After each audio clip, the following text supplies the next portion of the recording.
কচুটা রান্না করবো চিংড়ি মাছ দিয়ে এবং কচুটা আমার ভাপ দিয়ে নিতে হইব। এটি আমার বাংলা কচু, মানে ক্ষেতের কচু, ক্ষেতের থেকে আমি নিয়ে আসছি।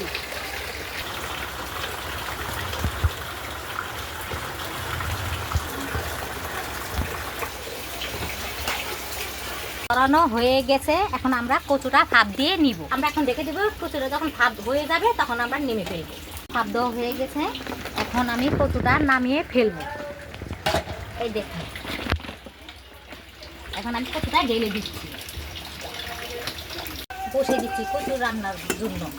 আর কড়াইটা গরম হয়ে গেছে, আমি এখন পরিমাণ মতন তেল দিচ্ছি, শুকনো লঙ্কা দিলাম, জিরে দিচ্ছি। এখন আমি চিংড়ি মাছ দিচ্ছি,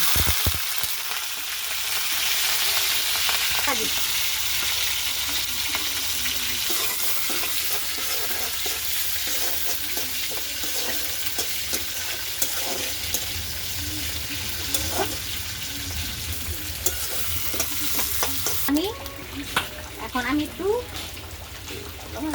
পরিমাণ মতন একটু হলুদ বাটো দিচ্ছি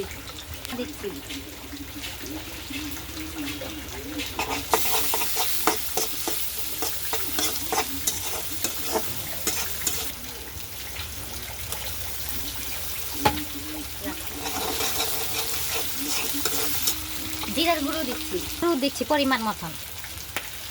এখন আমি একটু পানি দিয়ে মাছটা কষাচ্ছি।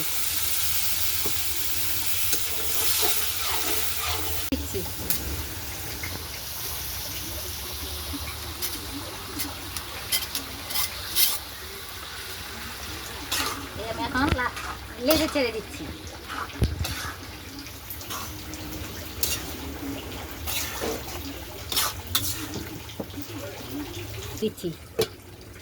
চিনি দিয়ে দিচ্ছি।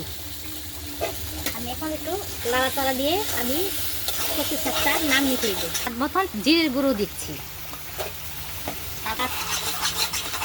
5 মিনিট পরে আমাদের কচু শাকটা নামিয়ে ফেলবো। দিয়ে এখন হয়ে গেছে, এখন আমরা নামিয়ে ফেলবো।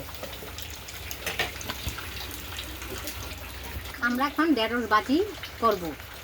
এবার মতন আমি তেল দিচ্ছি, এখন আমি পেঁয়াজ দিচ্ছি, ঢেঁড়স ভাজি করা দিচ্ছি, নেড়ে দিচ্ছি, ঢেঁড়সটা দিয়ে দিচ্ছি, কাঁচামরিচ দিয়ে দিচ্ছি, একটু লবণ দিয়ে দিচ্ছি।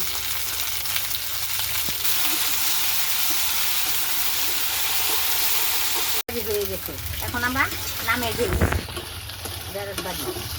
আমাদের রান্না যদি ভালো লাগে বেশি করে আমাদের লাইক শেয়ার কমেন্ট করবেন। হয়ে গেছে।